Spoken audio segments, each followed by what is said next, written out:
Buenos días, hermanos y hermanas. Les envío un saludo de paz y bien.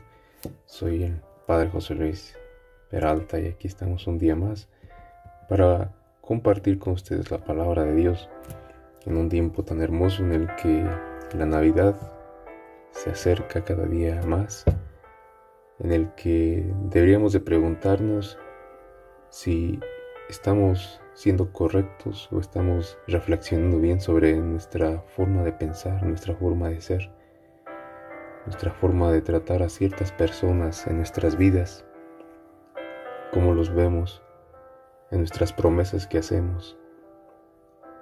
El Señor creo que nos da un buen ejemplo con Juan el Bautista.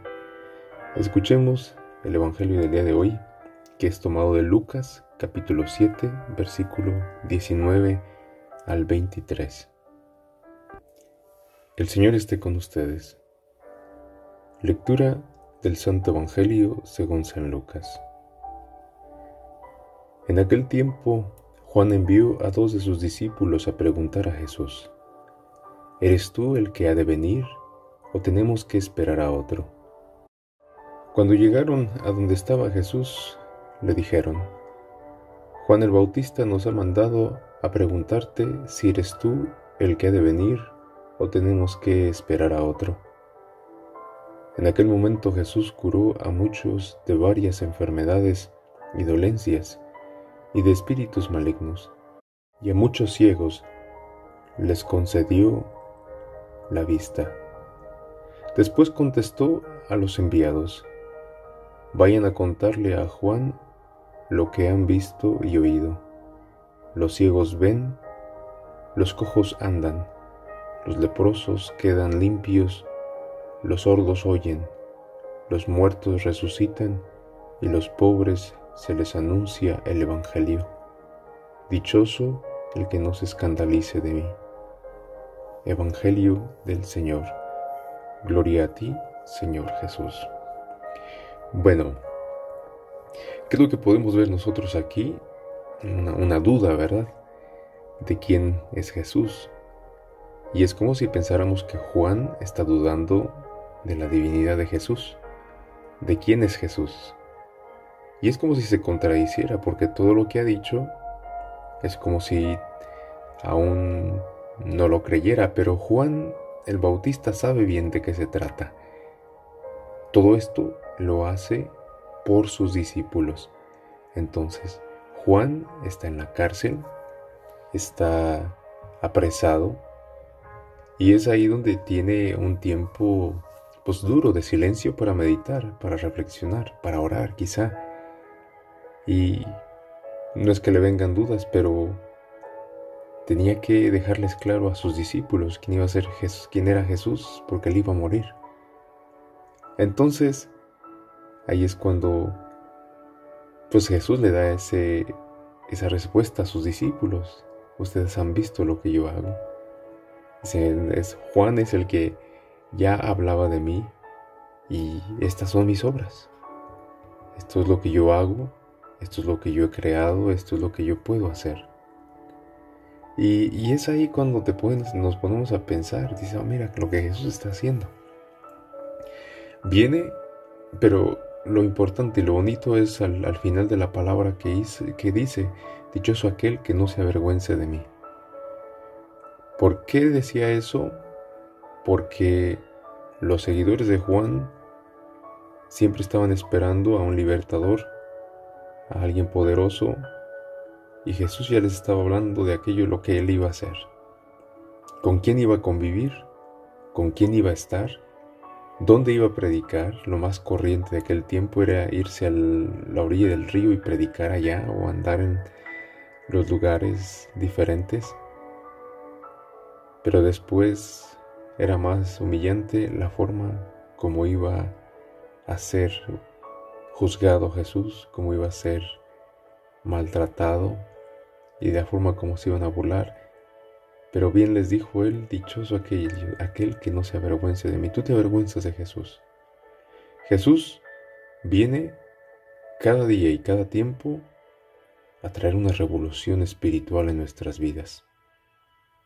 Por eso Jesús predica lo que predica para ver si tiene un efecto en nuestros corazones, de que vivamos la compasión, de que vivamos la caridad, de que a veces tenemos tanto, de que a veces tenemos tan poca capacidad para juzgar, para amar, para ayudar. A veces nos hacemos tan inhumanos en nuestras vidas y Jesús a eso venía. Y por eso les dice, miren lo que yo hago. ¿Qué más prueba quieren? Los cojos se curan, los ciegos ven, los corazones quebrantados pueden sobresalir, pueden salir adelante. ¿Cuántos pecados Jesús le perdonó a aquellas personas que no eran perfectas, a aquellos que se caían? Y hoy nos dice a nosotros, deja de preguntarte de los demás y deja de preguntar y ver a los demás. Tienes muchos defectos todavía. Necesitas cambiar muchas cosas en tu vida. Necesitas ser más humano. Necesitas ser mejor hermano, mejor hermana, mejor padre, mejor madre, mejor hijo, mejor hija. Es a lo que venimos nosotros. Es lo que hemos puesto nosotros. ¿Qué esperamos para la Navidad? ¿Qué es lo que nosotros queremos ver para este tiempo tan hermoso? ¿Cuáles son las señales de verdad que vamos a poner nuestra fe en Jesús? ¿Por qué queremos seguir a Jesús? ¿Para qué queremos seguir a Jesús? ¿Es Él quien deberíamos de seguir? Y si es cierto, ¿por qué lo sigues entonces? Así es como nosotros estamos viendo. Hay muchas señales que se nos dan constantemente, como aquellos signos que Jesús realizó cuando vino a esa embajada o que recibió a esos discípulos de Juan. ¿No podría ser una oportunidad esta o este tiempo para un cambio que tenemos que realizar en nuestras vidas?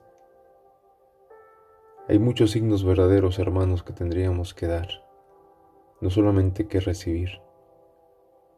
Una cosa, sin embargo, me temo y no quisiera que sucediera, es que estas reflexiones sean un grito en el desierto, pero que nadie quiere escuchar.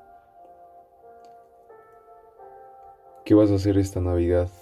¿Qué necesitas cambiar? ¿A quién necesitas abrazar? ¿A quién necesitas amar?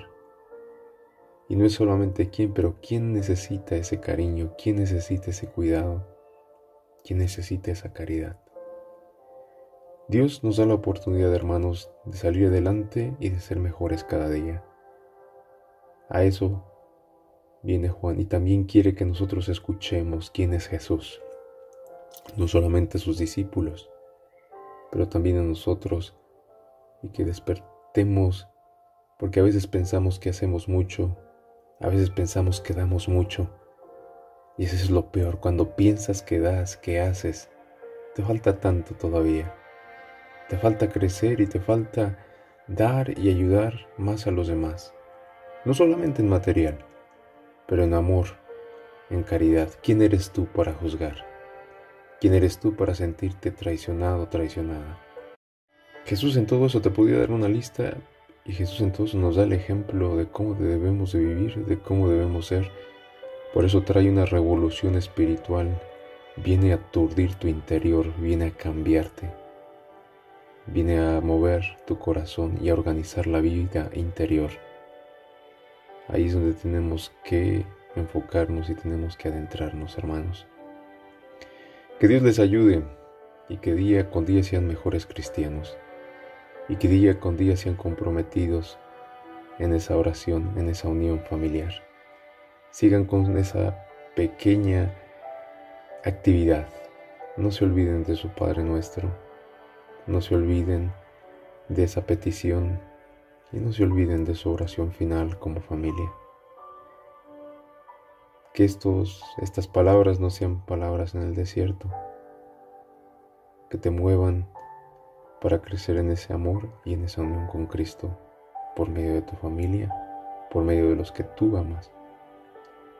Hermanos y hermanas, yo los dejo y cuando terminen su actividad, recuerden esta oración: Dulce Madre, no te alejes, tu vista de nosotros no apartes. Ven con nosotros a todas partes, solos nunca nos dejes, ya que nos proteges tanto como verdadera Madre, haz que nos bendiga el Padre, el Hijo y el Espíritu Santo. Amén.